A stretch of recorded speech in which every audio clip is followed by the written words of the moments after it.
YouTube, what the crap's going on? HeirofCarthage here, back in Total War Warhammer 2, and I'm excited to bring you another replay.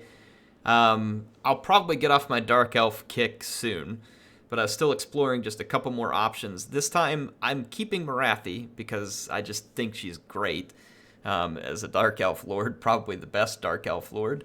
The anti-large, the nerfing of stats, it's the magic, I mean, she's just really good. Speed or on foot, however you need it. So this setup, I've got bleak swords up front. They're being supported, so there's 4 of them in total. I've got a death hag supporting each group of 2 bleak swords. In the second line here, I've got a line of dark shard. Whoa, I don't know what the camera is doing here. I didn't touch anything. There we go. All right. So I've got 3 units of dark shards.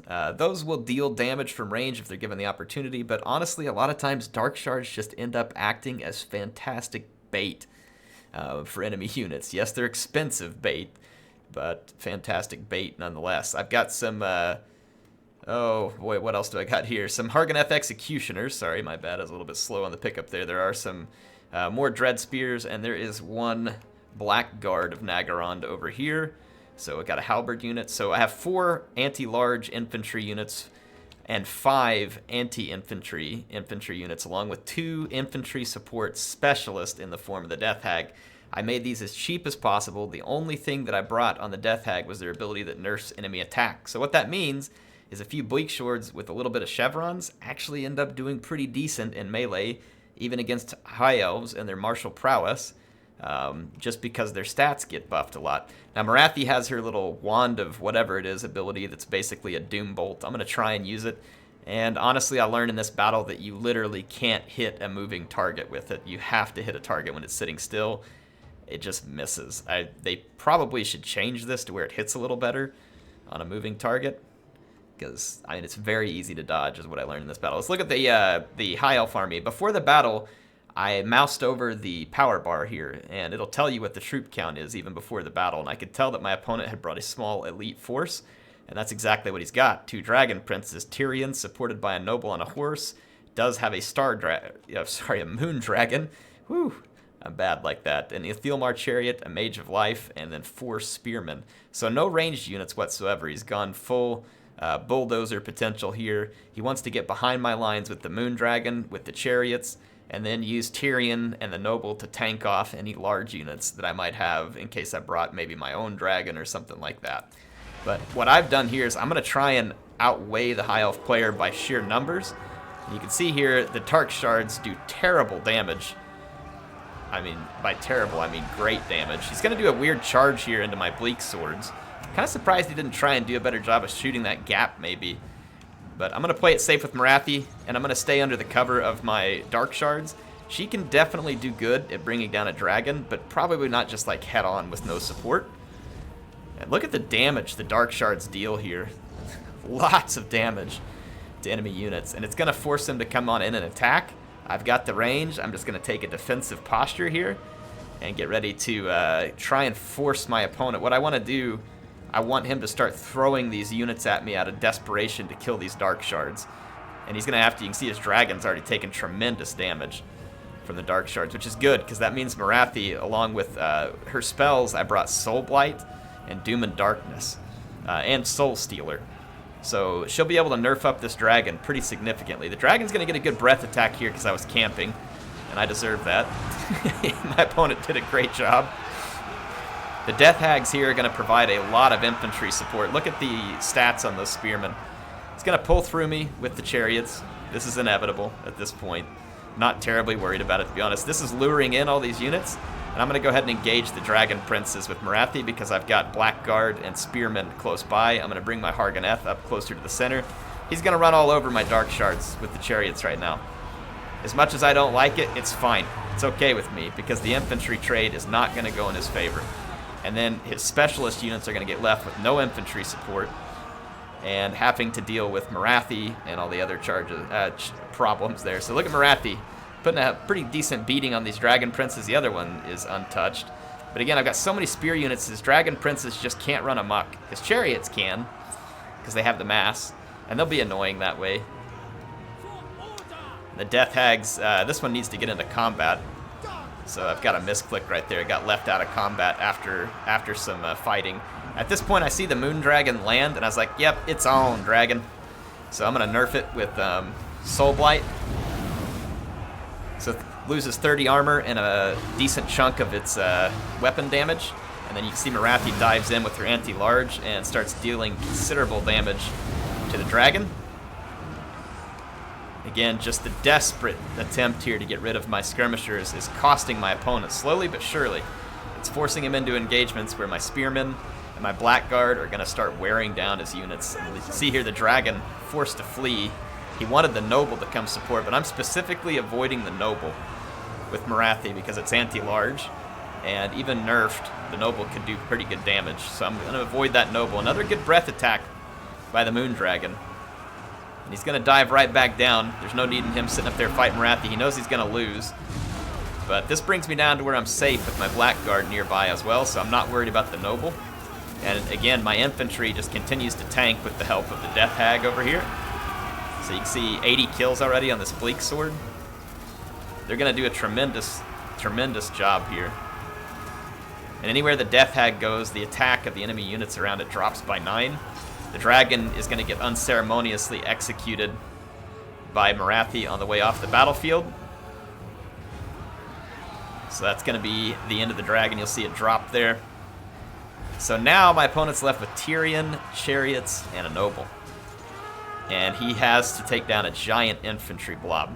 Now chariots can potentially take down a big infantry blob, but a lot of this infantry blob is anti-large, and the Blackguard are specifically anti-armor as well. Taking out a Blackguard in this kind of shape is not going to be easy.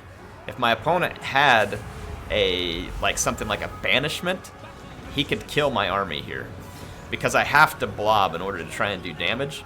And if he would have brought something like banishment on this light mage, then or sorry, that's a life mage, my bad. If he would have brought banishment on, there is no banishment on the life mage. You could do Awakening of the Wood, I think is what it's called, or you could have a light mage. But a lot of people like that life mage because of the healing. It's believable there. So Morathi's going to come in here, do a little bit of nerfing and beating up on Tyrion because I've got all kinds of infantry support. You can see Tyrion starts to take a beating. It's going to be a bunch of Dragon Princes and other units coming in potentially, because I'm sure that they'd like to pin Morathi here on the ground. And you can see the noble comes in for support, and Morathi starts to tank a lot of damage. She's tough, but she's not that tough.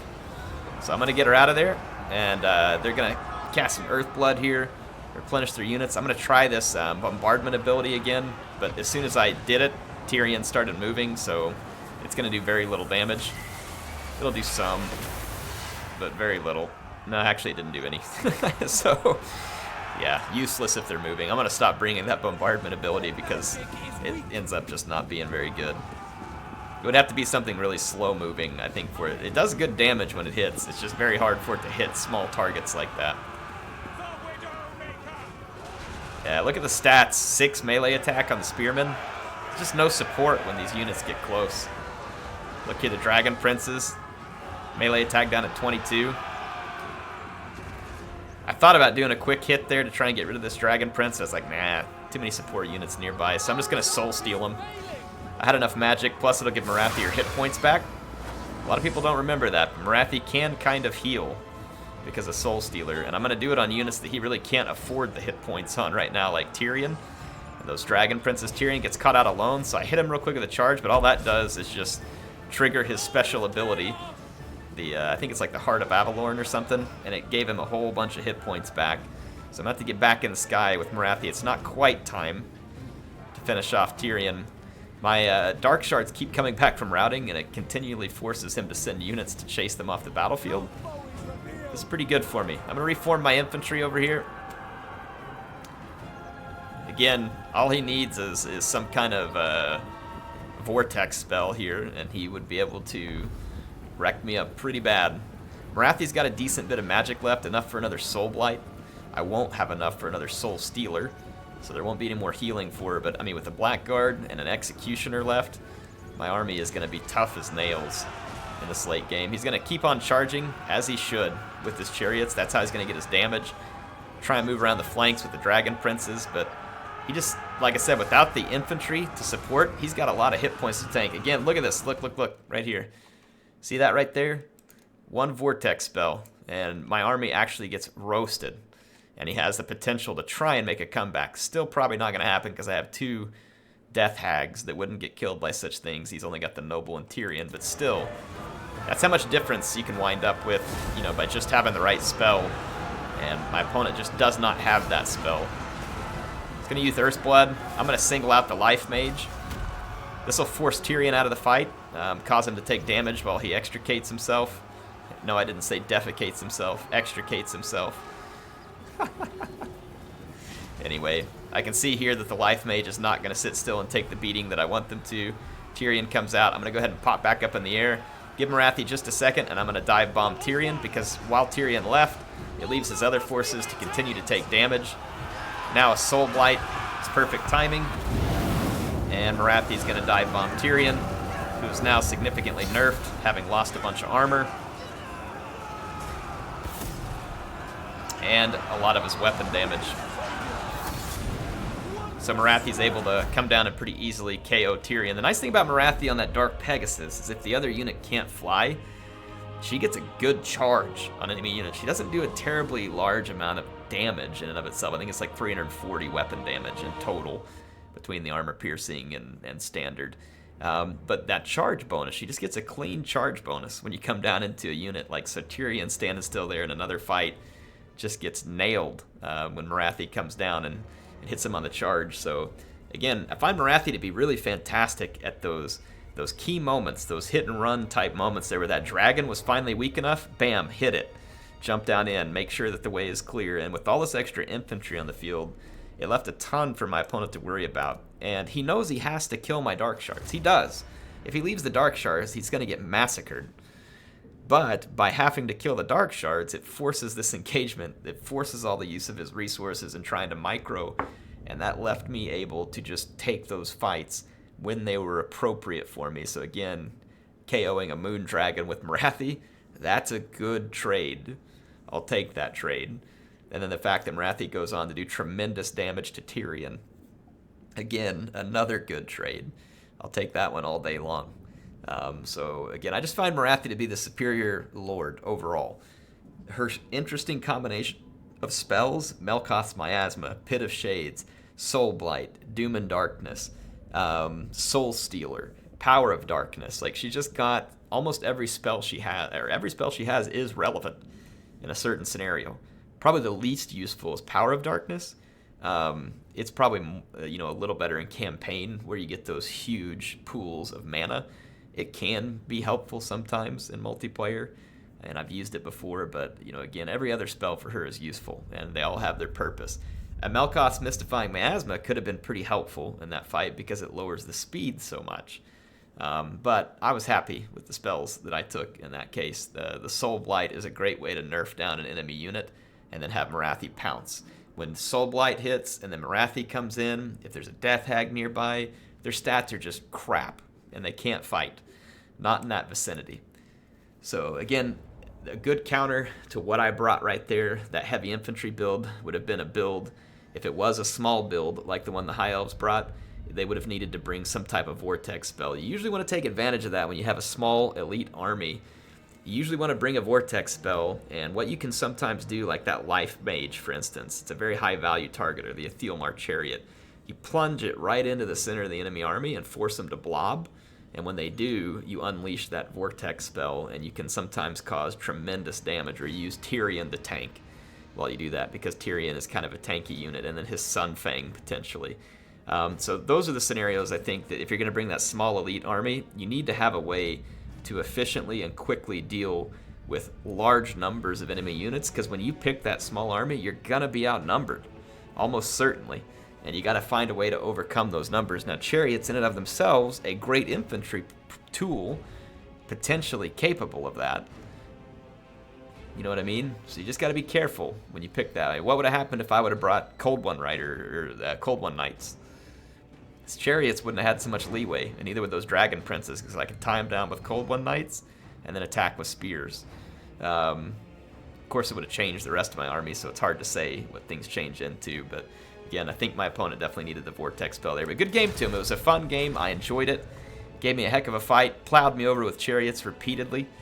And definitely gave me a fun challenge there. I enjoyed it. Had a good time playing it. If you all want to see more, make sure to subscribe. Click that bell. You'll get notified when there's new content. And if you want to help me out, if you enjoyed the video, hit the like button. It helps this content get found by more people. I love making this content for you. I will be back soon with more.